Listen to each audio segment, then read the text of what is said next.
La cirugía de columna siempre tiene que ser por las dos partes, tanto traumatología y neurocirugía.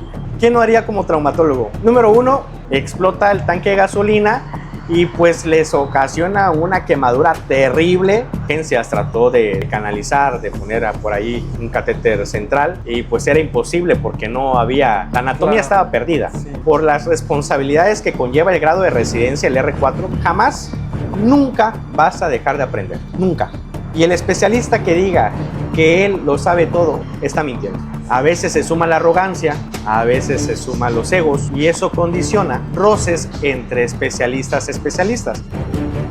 Bienvenidos a este episodio, estamos con el doctor Morales, es un traumatólogo y realmente es que lo invitamos porque su carrera como la especialidad es muy interesante para todos los jóvenes y quienes nos ven, inclusive quienes tengan curiosidades. Vamos a tratar de desmentir algunos mitos que inclusive lleguen a ver y pues algunas curiosidades que llegamos a tener inclusive los estudiantes de medicina.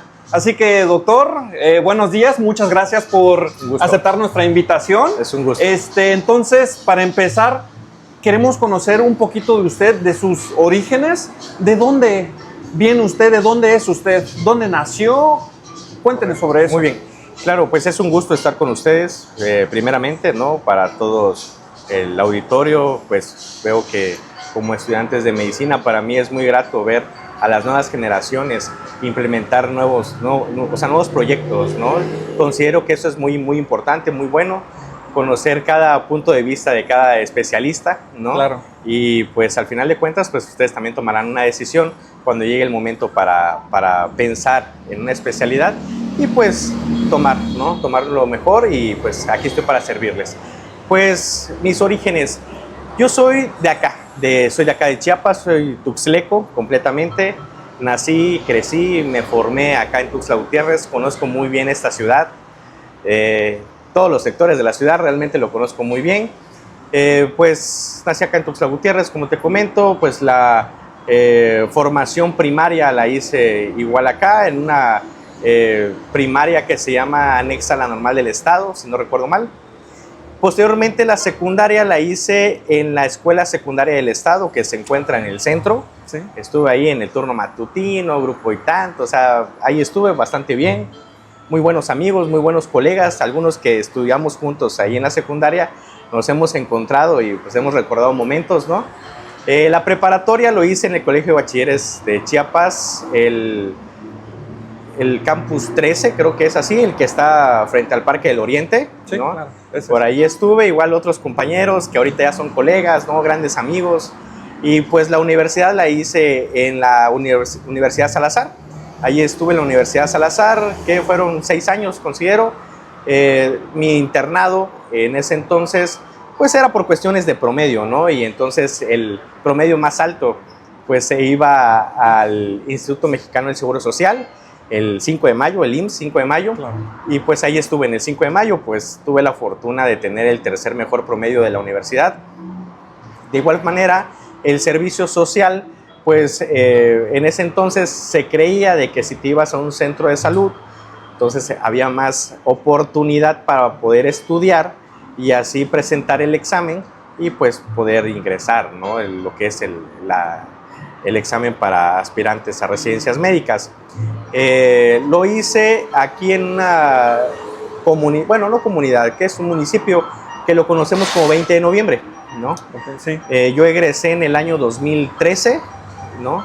Y desde ahí hemos estado viendo la cuestión de la formación, pues, y estar actualizándome en varios temas, varios proyectos, y hasta que entro, tuve vida laboral también en varios aspectos. Okay. Y pues... diferentes a medicina.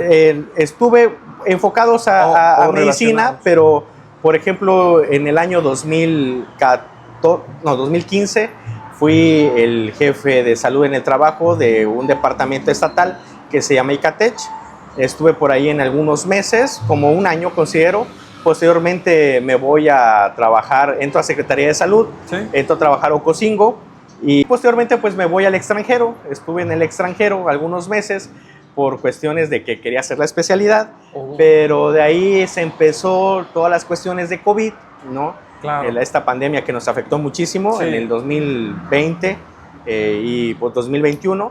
Entonces, pues me tuve que regresar del extranjero a México, a Chiapas, porque cerraron varios hospitales, varias escuelas ahí en el extranjero.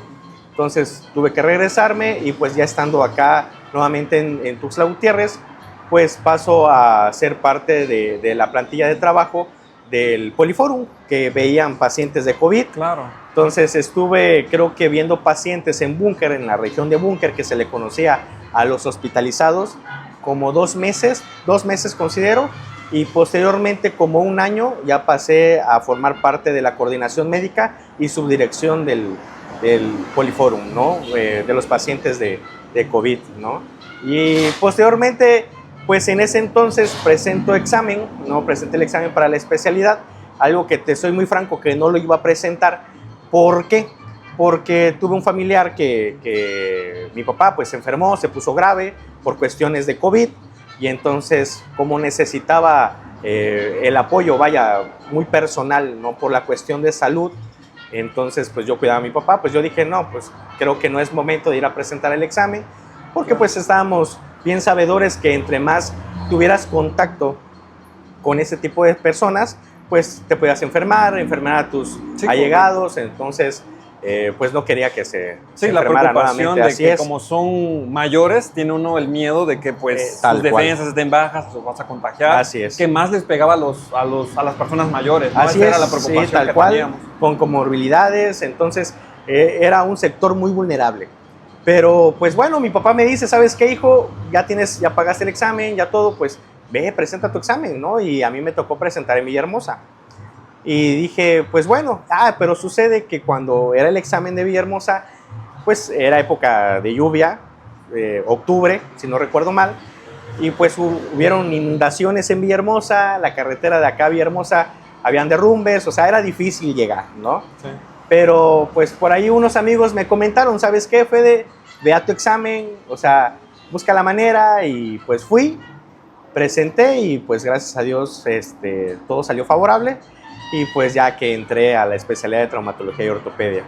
Ya la especialidad de traumatología y ortopedia lo realicé igual acá en mi ciudad, en Tuxtla Gutiérrez, en el Hospital Gómez Maza, y pues allí me formé. Puedo decir que el hospital es mi casa, porque me formé y pues actualmente también ahí laboro, ¿no? Entonces soy parte de la plantilla y pues puedo decir soy hijo, ¿no? Del Gómez Maza, porque pues fue parte de mi formación de posgrado, y pues obviamente con el aval de la UNACH, de la Universidad Autónoma de Chiapas, a la cual es una universidad que también aprecio y quiero mucho, ¿no? Muchos maestros que son egresados de ahí, pues los aprecio. Mi examen profesional lo realicé en la UNACH, mi tesis también lo realicé en la UNACH, entonces es otra casa también para mí, parte muy especial de mi formación, el cual esa universidad le tengo mucho cariño, mucho aprecio, y obviamente pues ustedes que son parte de esa universidad, pues me da mucho gusto, ¿no? Me da mucho gusto y pues les deseo siempre lo mejor. Claro. También otra duda que llegamos a tener, ¿cómo fue su primer acercamiento a la medicina? ¿Hay algún familiar que lo inspiró? ¿De qué manera usted le empezó a gustar la medicina, o fue algo que lo eligió y de buenas le empezó a gustar, como a algunas personas les sucede? ¿Cómo fue su experiencia en el acercamiento a lo que es esta carrera? Claro. El acercamiento a la medicina como tal fue en la niñez. ¿Por qué? Porque sucede que mi familia, pues como usual, como todo mexicano, ¿no? Tienes tu médico de cabecera, ¿no? Que tal familia tiene su médico de cabecera y cualquier patología, cualquier cuestión con tal doctor. Y el doctor lo va a resolver o va a ver la manera que lo resuelve. Entonces, pues mi familia tenía un doctor, un médico muy conocido aquí en el estado, que de hecho fue regidor de Tuxtla Gutiérrez, el doctor Gabriel Gutiérrez Cepeda. Pues ya no se encuentra con nosotros, ya falleció hace muchos años, y pues fue el médico de la familia, una excelente persona. Yo era un infante, era un niño, excelente, pero maravillosa persona, ¿no? O sea, trataba muy bien a todos, ¿no? Tanto pacientes, amistades, a todo mundo. Y recuerdo que yo veía su labor, porque pues era mi doctor, ¿no? Y entonces, pues de chiquito me daba muchas infecciones de vías respiratorias, pues me llevaban con el doctor, ¿no? Y pues a mí me da pues algo curioso, ¿no? Me da miedo las inyecciones, o sea, claro, como todo niño. Como todo niño, entonces me daba miedo las inyecciones. Sí. Y cuando me llevaban con el doctor decía, pues me van a inyectar. Entonces, pues siempre entrábamos al consultorio del doctor y desde la entrada me daba una paleta ¿no? Como para entrar en confianza, o Claro. sea, buen tip para ustedes, la verdad. Sí, Siempre sí, hagan sí, eso sí. con niños. Entonces, me daba una paleta y yo entraba en confianza, ¿no? Para, pues, al consultorio y que me Claro. revisara y demás. Entonces, esa calidez del doctor, ese humanismo realmente me gustó mucho y yo siempre dije, quiero ser como el doctor, ¿no? Pues mis papás no son del ámbito médico, ¿no? No Ok. tengo hermanos del ámbito médico, tienen otras profesiones, se dedican a otras cosas y entonces dije, pues quiero ser como el doctor. Entonces el doctor, no sé qué vio en mí y siempre me dijo, ¿sabes qué? Yo sé que vas a ser doctor y, o sea, lo veo, échale ganas. Yo era un niño, quizás 7 años, pero recuerdo muy bien sus palabras y fue una de las personas que me inspiró para estudiar medicina. Ya. Ahora, también habíamos comentado hace un momento, después, bueno, perdón, antes de la entrevista, sobre que cómo era básicamente el ámbito en la cuestión de traumatología. Usted dice que pues presentó el examen de residencia, ¿no? Pero quería hacer la especialidad en el extranjero. ¿En qué país era? Y precisamente si era traumatología o tenía planeado alguna otra área en específico. Claro. Me voy al extranjero, me fui a Moscú, Rusia. Estuve en Moscú, Rusia. Y posteriormente me fui a una ciudad que se llama Belgorod, al sur de Rusia, casi colindante con Ucrania. No, bueno, ya actualmente es zona de guerra, ¿no? O sea, Claro. pero tengo entendido, por lo que he visto en noticias, es que Belgorod todavía no ha sido afectado como tal por esa guerra. Claro. O sea, está cerca, relativamente cerca, pero tiene la distancia necesaria como para que no, el conflicto no llegue, ¿no? Claro. Pues estuve en esa ciudad, realmente una experiencia maravillosa. Conocí muchísimos médicos que querían la especialidad, muchos latinos, ¿no? Colombianos, peruanos, algunos argentinos. Y pues estuve por ahí. ¿A qué especialidad iba? Pues había pensado neurocirugía. Ok. Entonces, desde que yo entro a la universidad, yo pensé y dije, quiero neurocirugía. Como que ese sueño considero, bueno, he visto en redes, ¿no? Algunos memes, que entras y quieren neurocirujano. Claro, con no sé desde qué el tanto primer más. semestre, ¿no? Ajá. Entonces, como que y de ahí por la película de Ben Carson, si no recuerdo mal, Claro. que es un neurocirujano y todo, platica su experiencia de vida. Y entonces yo dije, pues quiero neurocirujano, ¿no? O sea, quiero ser neurocirujano, quiero estudiar esa especialidad. Entonces me enfoco en eso, tanto desde la carrera, me encantó neuroanatomía, neurología, todas esas cuestiones me encantó. En el internado yo pedía entrar a las cirugías de neurocirugía con el doctor Juan Carlos Reina Gama, Sí. un neurocirujano pues muy reconocido pues acá en el estado, un gran maestro y amigo, que tendrá quizás 2 años que lo encontré en la ciudad de Villahermosa en un congreso que tuvimos ahí de trauma raquimedular, del cual el doctor dio un tema y pues ahí estuvimos platicando, ¿no? Intercambiando ideas.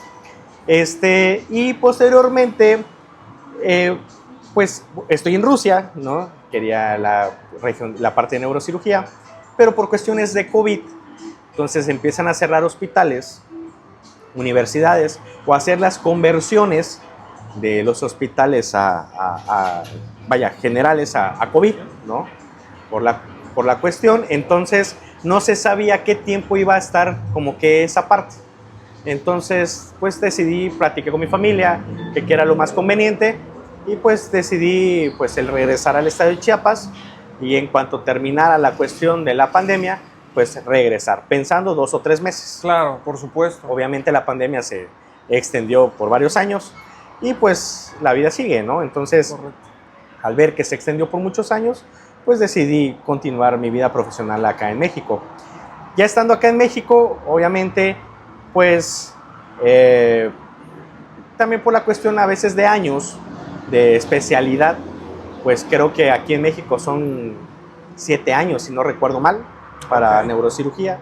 Entonces dije, bueno, son 7 años, ya estuve un rato en la cuestión laboral, estuve por allá en Rusia y demás.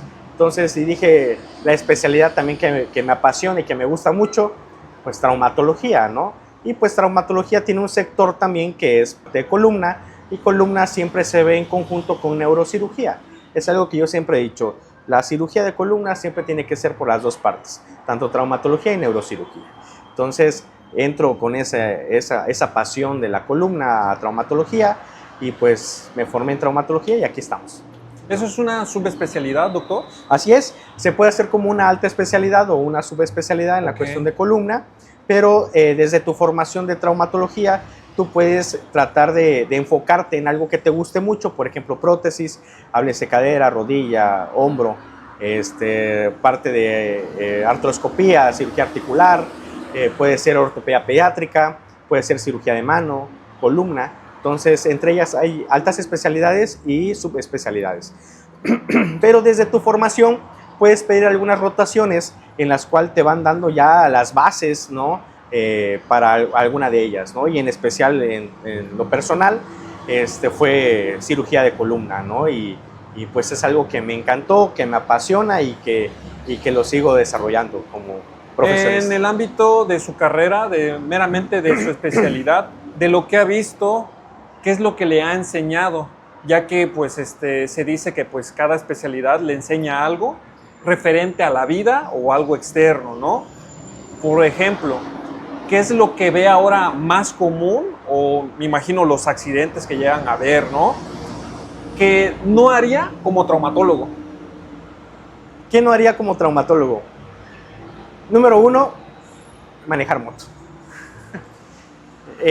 Háblese quizás... Tienen un odio con las motos. Pues un amor-odio, ¿no? ¿Por qué? Porque si bien es cierto, quizás a muchas personas les ha de gustar, pues la adrenalina, como pues dicen por ahí, ¿no? Sentir el viento, o sea, la libertad de la velocidad y conocer paisajes, o sea, en otro ámbito a un automóvil, pues quizás tendrá 10 años. Yo tuve una motocicleta muy bonita, deportiva, que me encantaba, y me fui a dar varios paseos en el estado, ¿no? O sea, yo solo con mi moto, pero obviamente no tenía esa madurez quizás de pensar que me podía llevar a algún accidente, ¿no? O sea, o en su caso hasta la muerte, ¿no? Algo que ahorita ya como profesionista, vaya, en el ámbito de la traumatología, pues es el pan de cada día, ¿no? Entonces, puedo decir que la mayoría de los pacientes están involucrados con un accidente de moto, ¿no? Pues yo ejerzo también por las tardes en el Hospital Gómez Maza y pues veo quizás el 90% de los pacientes que llegan es con un accidente de motocicleta. Entonces, ¿qué puedo recomendar o qué puedo decir? Pues las motos realmente omítanlas lo más que puedan. Es peligrosa, muy, muy peligrosa, aunque lo manejen con mucha precaución. Claro. Nunca va a faltar otra persona que venga y los golpee o algo, y pues, como bien dicen, ¿no? Pues el conductor es el chasis, ¿no? O sea, recibe todo el impacto y por ende te puede llegar a ocasionar lesiones incapacitantes para toda la vida o en su caso, pues la defunción, ¿no? ¿Y qué es lo más, digamos, traumante o lo más fuerte que ha visto en un accidente de moto? Ok, lo más fuerte, yo estaba en la residencia, estaba en el R2 si no recuerdo mal, y sucede que pues todos los pacientes llegan a la región de urgencias, ¿no? Del hospital y hacen las interconsultas necesarias a las especialidades, ¿no? Para ver si, vaya, que compete a las especialidades para la valoración. Y entre todo eso llegó un paciente que había sufrido un accidente de motocicleta que se impacta en la región posterior de un volteo. Entonces, ¿dónde se impacta? Desconozco si el mismo impacto, alguna chispa, desconozco, explota el tanque de gasolina de la motocicleta. Iban dos conductores, dos personas en la moto, explota el tanque de gasolina y pues les ocasiona una quemadura terrible a los conductores de la motocicleta, y uno de ellos fallece en el lugar, y el otro lo llevan al hospital, al área de urgencias de choque, nos interconsultan, bajamos a ver al paciente y de verdad, no sé si puedo utilizar el término, pero es, o sea, como carbón, o sea, totalmente carbonizados, pues, o sea, carbonizado el paciente.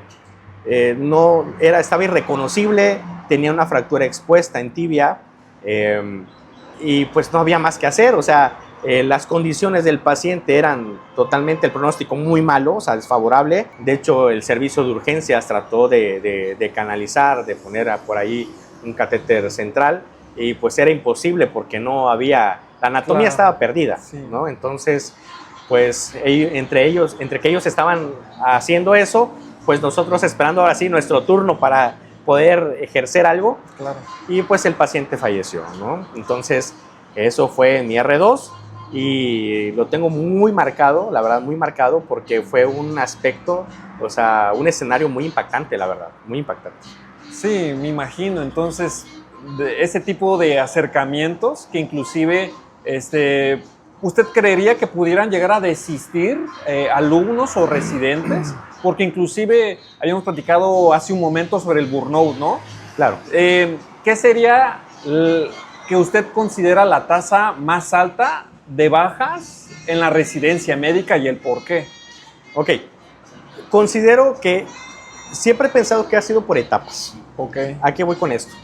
Quizás a mí me tocó una etapa o una residencia, como decimos a la antigüita, donde se ejercían castigos hasta por respirar, ¿no?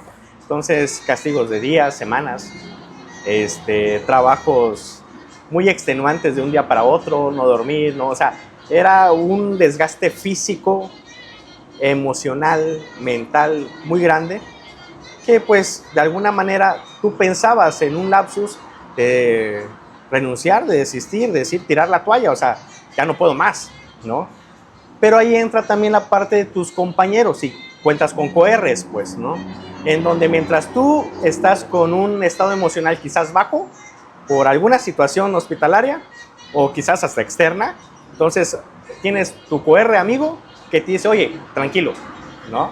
Aquí le demos los dos y pues aquí salimos, ¿no? Va a salir la chamba.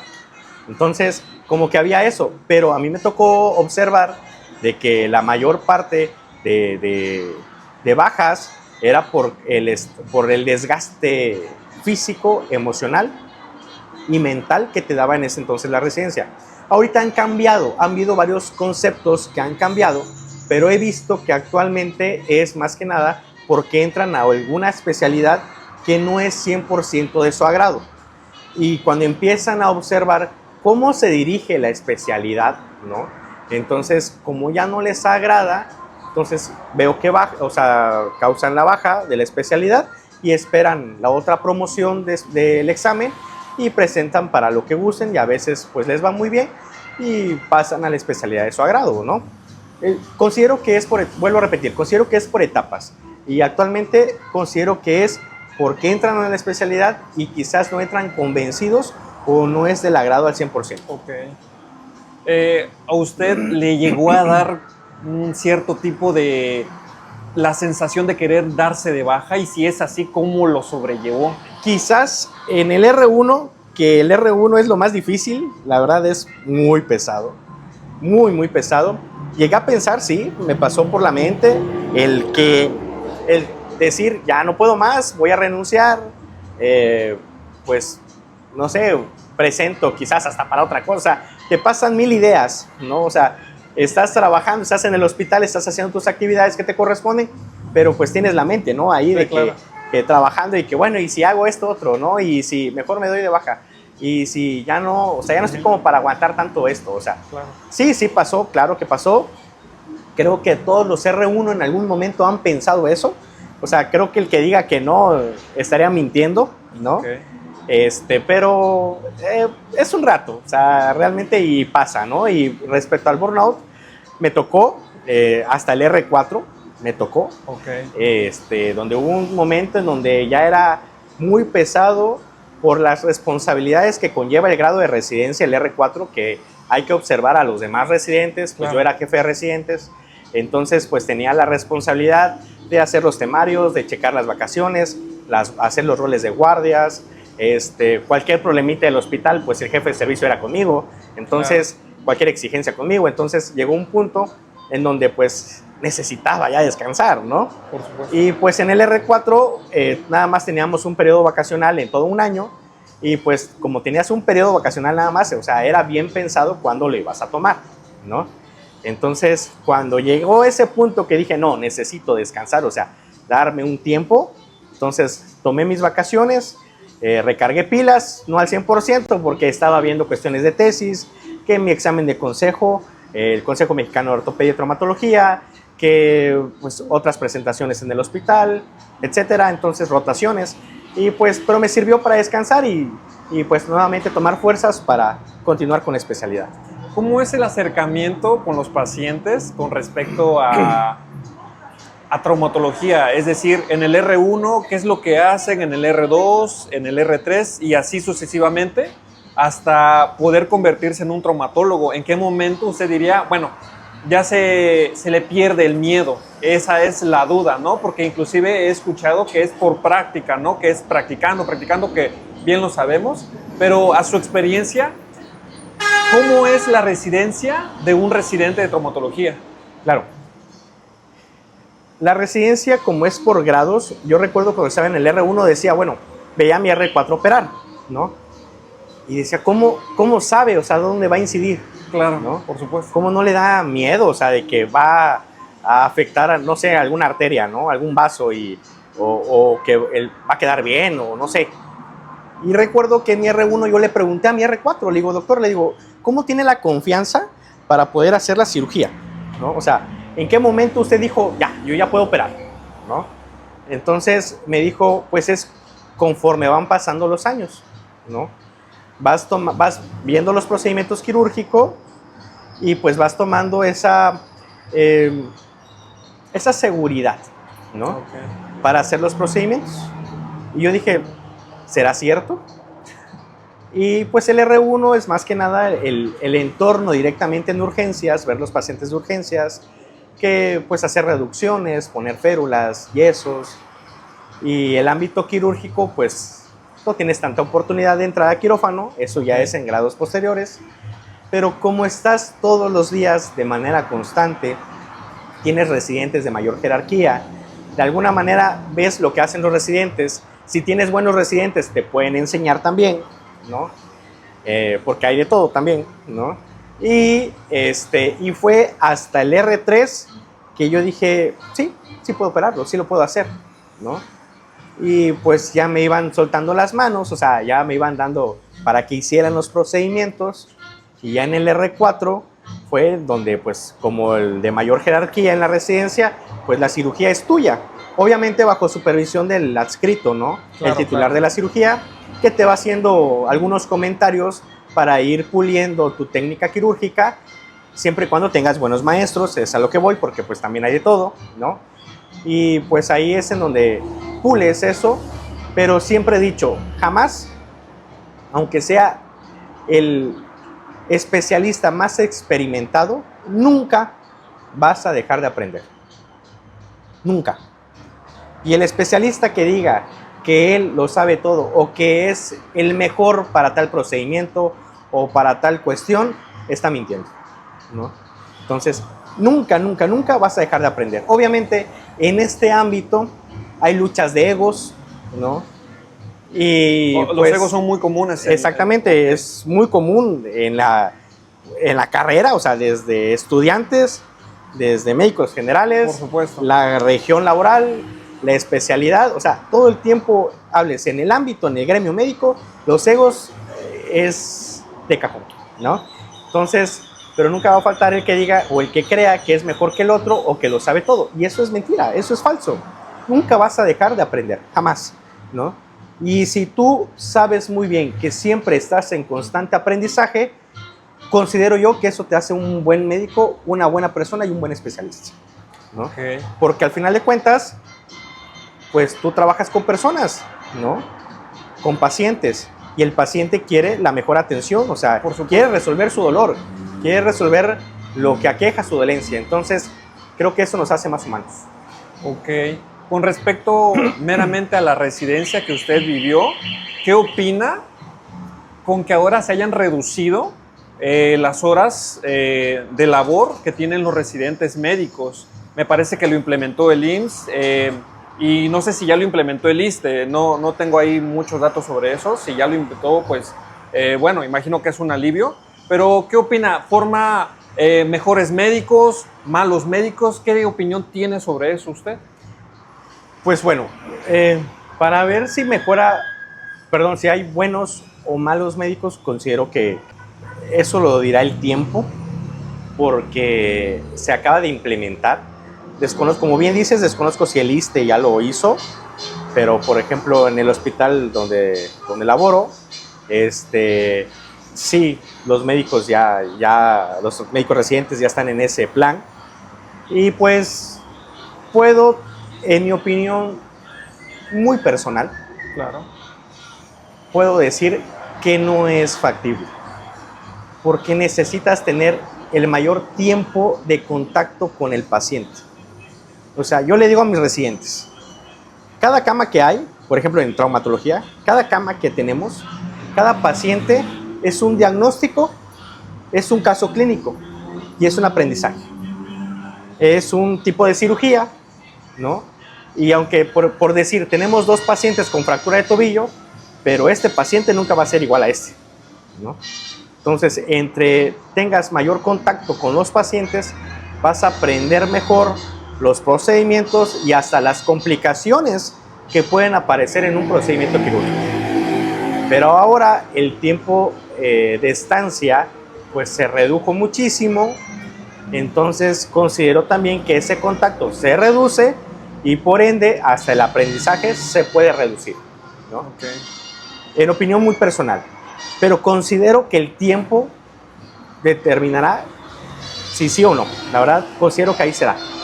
Y pues espero realmente con todas las generaciones, las nuevas generaciones que van a entrar con ese plan, es que de verdad aprovechen cada minuto que están en el hospital, que aprovechen a sus maestros, que aprovechen a sus adscritos, que aprovechen a sus residentes, que le pongan todo el empeño, porque de eso va a depender su formación para un futuro, ¿no? Cómo van a ejercer.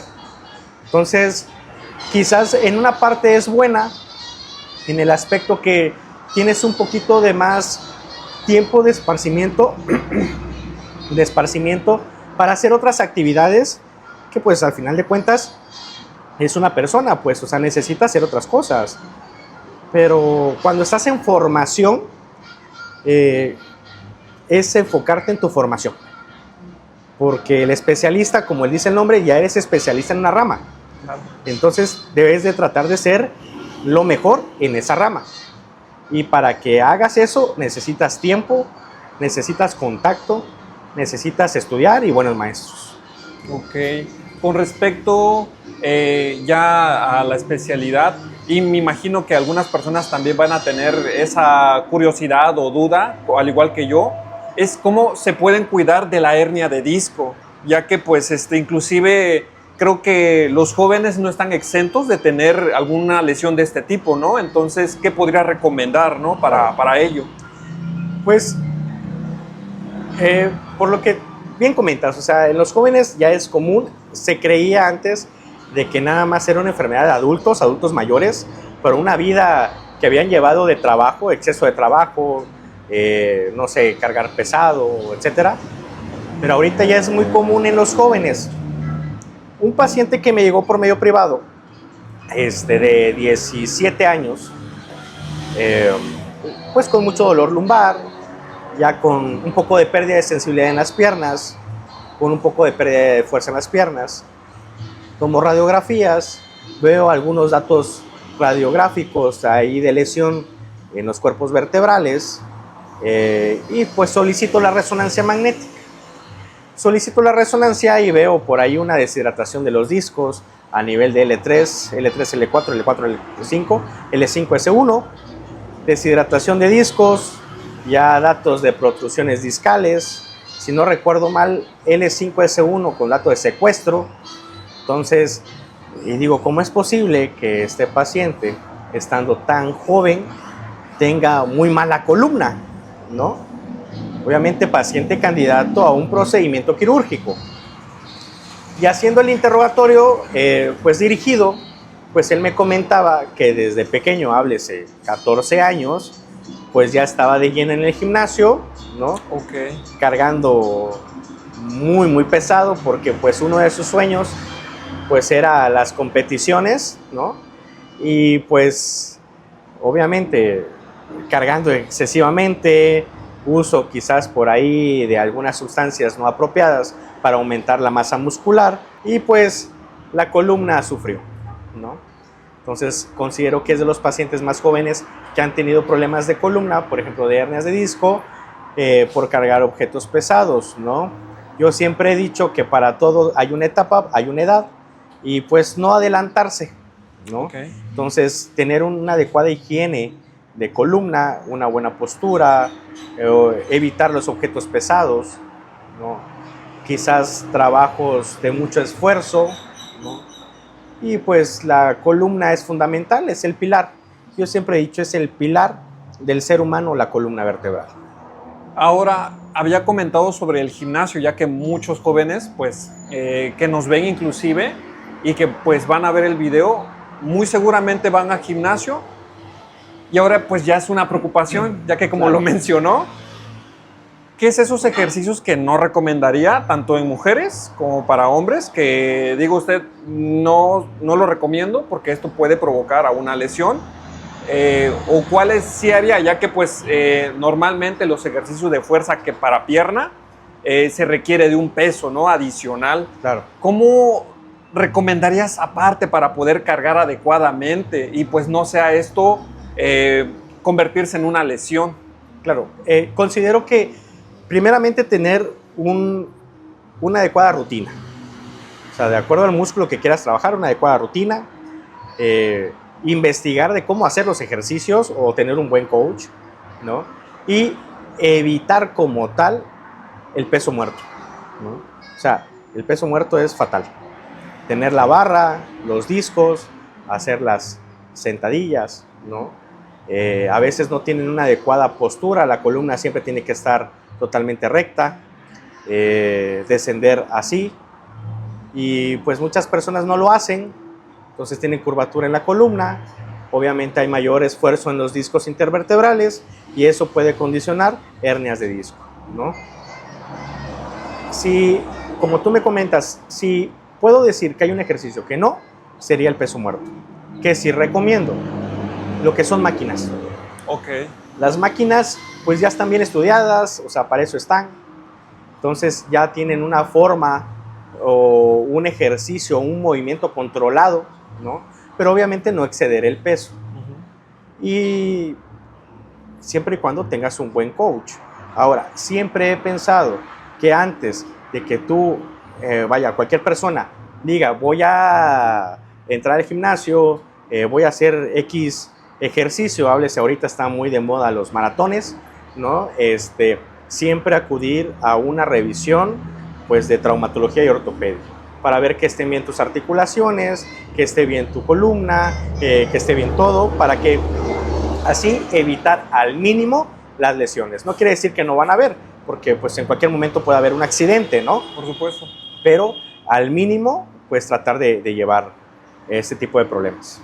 Entonces, a las personas mayores que ya están, que ya llevaron inclusive una vida tal vez de sedentarismo, precisamente, ¿cuál podría ser su factor de riesgo para estas personas o cómo podría recuperar eso o de plano ya no tendría como que poder volver a fortalecer esa parte de los huesos, ¿no? Me imagino que Claro. sería muy importante. Pues pacientes sedentarios es una de las causas por las cuales puede ocasionar alguna hernia. Ejemplo, hablando de columna. ¿Por qué? Porque hay los músculos paravertebrales, o sea, todo lo que cubre la columna se hace, puedo utilizar el término, se hace flojo, pues, ¿no? Okay. Entonces se hace muy lábil, no tiene un fortalecimiento la columna y por cualquier movimiento de esfuerzo puede condicionar tanto una listesis, que sería un movimiento anómalo de la columna, Okay. o en su caso alguna hernia como tal. Puedo decir que en pacientes sedentarios, ¿qué tienen que hacer? Pues empezarse a activar. Obviamente, con una revisión previa, ¿no? Determinar cómo se encuentra su estado para que pueda iniciar ejercicios no extenuantes, o sea, no una persona sedentaria al 100%, lo voy a mandar al gimnasio, que me cargue, no sé, 100 kilos, ¿no? O sea, Claro. lo voy a lesionar. Sí. O sea, no se puede, sino que, o sea, darle una buena revisión, determinar que sí está apto para poder hacer algunos ejercicios, algunas recomendaciones y pues poder realizar ese tipo de actividades. Pero el sedentarismo es de las primeras causas que pueden haber para lesiones de columna, ¿no? Ok, o sea, entre más temprano se empieza a activar una persona que llevó sedentarismo por mucho tiempo, pues fortalecería los huesos, ¿eso me está diciendo? Sí, claro. Si una persona, de hecho, la actividad física aumenta o mejora la calidad ósea, ¿no? Mejora la calidad de los ligamentos y así también evita la deshidratación del disco intervertebral, ¿no? Okay. Y que eso conlleve a alguna protrusión o alguna hernia de disco. Entonces, si desde ahorita, desde jóvenes, la persona crea el hábito de moverse, ¿no? De hacer alguna actividad, entonces cuando llegue a una tercera edad, obviamente va a poder hacer sus actividades con menos complicaciones. No quiere decir que no va a haber complicaciones de algún tipo musculoesquelético, no sé, rodilla, tobillos, muñeca, hombro, o sea, puede existir, pero se va a reducir al mínimo. Okay. Y siempre he dicho, entre más jóvenes tomen el hábito de hacer alguna actividad, muchísimo mejor, ¿no? Okay. Pero también, si la persona de tercera edad nunca hizo ninguna actividad y quiere empezar a hacerla, tampoco es tarde, ¿no? Okay. O sea, la decisión es lo número uno, tomar decisión. Lo quieren hacer, aunque sean de tercera edad, adelante, ¿no? Entonces, empezar a hacerlo, y siempre he dicho, es mejor que nada, ¿no? O sea, hacer algo a nada, claro que es muchísimo mejor empezar a hacer alguna actividad. Entonces, invito a todas las personas jóvenes, a todas las personas adultas, tercera edad, a moverse, a activarse, a hacer alguna actividad física y obviamente con una valoración pertinente con su traumatólogo de confianza. Y a lo mejor algo muy polémico que podremos estar tocando también es que cuando una persona tiene alguna lesión, normalmente, o lo más común que considero, van con el, no sé, con el vecino de la esquina, inclusive con, ¿cómo se llaman estas personas? Bueno, las personas que ejercen la profesión, inclusive de reparar luxaciones, me parece quiroprácticos, ¿no? Sí, claro. Esto es una ciencia respaldada, la verdad es que pues desconozco mucho ahí del tema. Yo antes creía que inclusive un traumatólogo era lo mismo que un quiropráctico. Ajá. Entonces, ¿van de la mano el traumatólogo, el quiropráctico, o cómo poder distinguir inclusive a un quiropráctico que podría decir que te pudiera curar de alguna, no sé, lumbalgia o alguna patología del sistema óseo? Claro. Acá en Chiapas, desconozco si en otro estado, la verdad no recuerdo, pero acá en Chiapas es muy común el término los llamados sobanderos o hueseros. Claro. ¿No? Entonces, pero es porque existe una cultura en los pueblos que, pues obviamente antes no era de que vete con el doctor o vete con el traumatólogo, ¿verdad? Antes era como que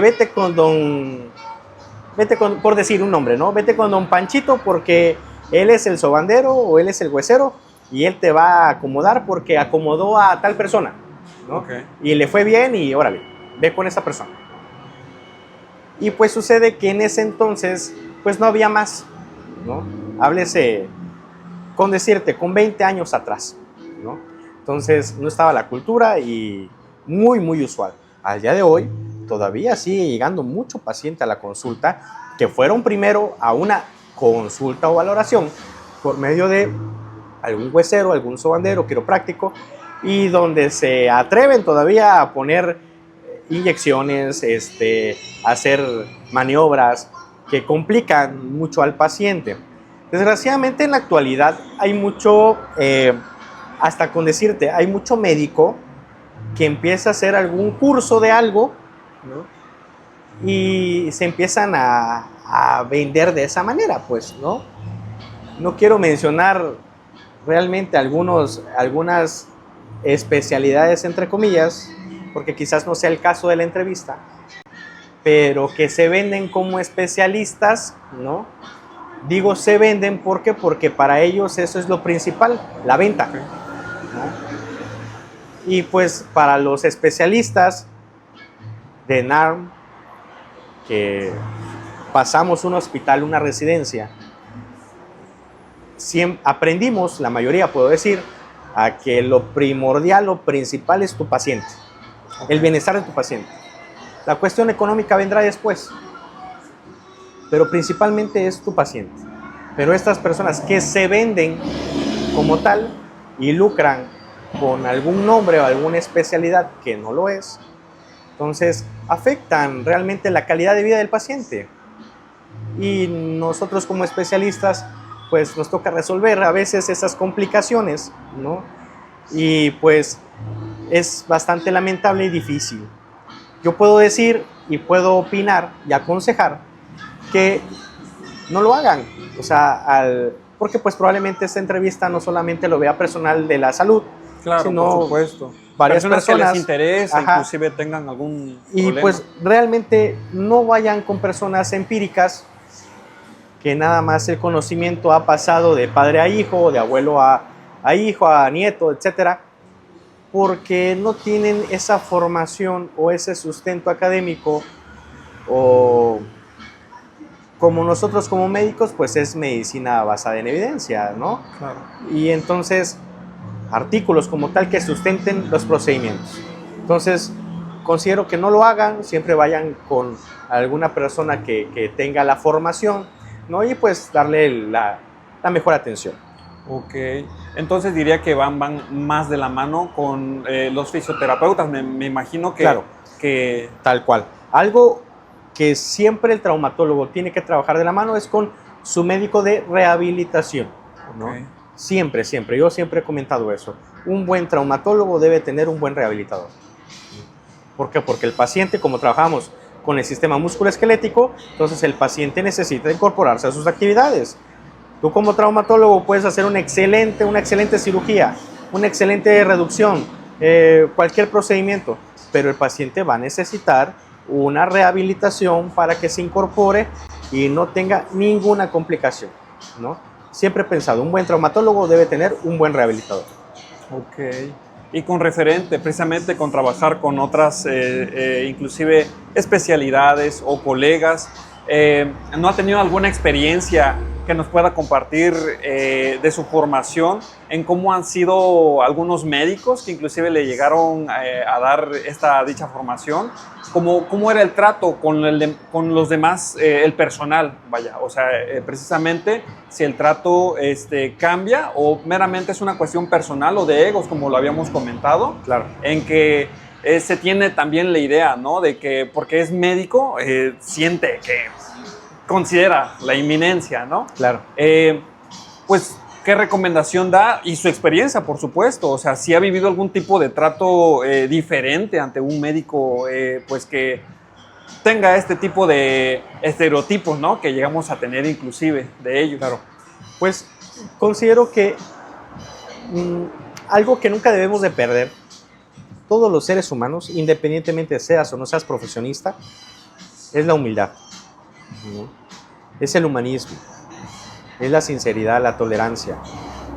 Algo que no debemos de perder, ¿no? Pero hablando en el ámbito médico, a veces se suma la arrogancia, a veces se suman los egos, y eso condiciona de que puede haber roces entre especialistas. Háblese tanto de la misma especialidad o de especialidades distintas. Pero considero que la persona, o sea, el paciente es un todo, ¿no? Como puede necesitar del traumatólogo, como puede necesitar del cardiólogo, como puede necesitar del neurólogo, etcétera. Y tiene que ser un manejo multidisciplinario. O sea, todas las especialidades, o sea, todos nosotros debemos trabajar en conjunto por el bienestar de nuestro paciente, ¿no? Llega un punto en donde los egos se deben de disipar y pensar al 100% en nuestro paciente, porque es el bienestar de nuestro paciente. Es el papá de alguien, es el hijo de alguien, el esposo de alguien, ¿no? Entonces, el abuelo de alguien, no sé. Entonces, pero en esta profesión realmente la cuestión de egos es bastante difícil. Okay. Me ha tocado y me tocó desde estudiante ver a maestros, ¿no? Que pues tenían pues el ego a veces muy grande, ¿no? Claro. Que no permitían compartir experiencias y enseñanzas. Ya en la parte como médico general igual me tocó, como trabajador también me tocó, y pues hasta el final, ¿no? Y considero que sí lo existe, sí lo hay, quizás venga algo ya de casa, algo de valores desde casa, y nunca perder o nunca quitar los pies sobre la tierra. Recordar que todos somos personas, todos tenemos errores, todos estamos en constante aprendizaje y que el ego y la arrogancia no debe de ir de la mano con nuestra profesión, que somos esos profesionistas que tratamos al paciente, tratamos al ser humano, la dolencia de la persona. Entonces, me ha tocado, sí, desgraciadamente, espero no ser una de esas personas porque, pues, obviamente otra persona pueden ver cómo me comporto, cómo soy. Espero no ser de esas personas. Claro. Nadie está exenta. Somos seres humanos, cometemos errores. Pero creo que la humildad nunca hay que perderla. Ok, y por último, doctor, ¿cuál sería ese consejo que usted le hubiera gustado tomar cuando era estudiante, residente, o si estaba indeciso inclusive de estudiar medicina o no? Ese consejo de manera general que le daría a las personas que nos puedan ver. Pues el consejo número 1 es: sí se puede. Sí se puede. No se desanime. Van a haber bajas, van a haber altas, pueden haber cuestiones personales, cuestión de todo tipo. Pero si ustedes entran a esta hermosa carrera que es la medicina, que van a ser médicos desde que el día 1 que empiezan a estudiar hasta que ustedes ya no estén en esta tierra, van a ser médicos, independientemente especialistas o no. O sea, la especialidad no es todo, ¿no? Pero desde ese momento, esa convicción, esa personalidad hace un cambio en ustedes. Es lo más maravilloso. Puedo decir que es de las decisiones más maravillosas que tomé, estudiar medicina.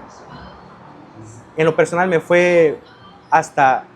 Hubieron altas, bajas, hubieron complicaciones, hubieron cosas maravillosas, pero me queda mucho camino todavía por aprender, ¿no? Por seguir, pero hasta el día de hoy puedo decir, ha sido de lo mejor. Consejo y opinión: échenle ganas, no desistan. Van a encontrar personas que los van a quizás bajar el estado de ánimo, que les van a decir: es que no sirves para esto, no eres bueno para esto, o así. Ustedes échenle ganas, el día se va a terminar, va a iniciar otro día, y cada día hay que iniciar con nuevas fuerzas, nuevas convicciones, con esas ganas de aprender y esas ganas de ser mejor. Entonces, puedo decir a todos ustedes, de verdad, échenle ganas, ustedes pueden, van a poder, y pues espero muy pronto encontrarnos, platicar y pues podernos abrazar y decir colegas, ¿no? Sí, pues muchas gracias, doctor. Les vamos a estar dejando sus redes sociales para que lo puedan seguir, inclusive si tienen algún familiar que requiera de algún padecimiento o algo similar. Con gusto le vamos a dejar sus redes y pues pueden ponerse en contacto con él. Y pues ahora sí que fue un gusto, doctor. Estoy para servirte. Es un gusto, ¿no? Un gusto también estar con todos ustedes. Y pues cualquier cosa estoy ahí para servirles. Gracias.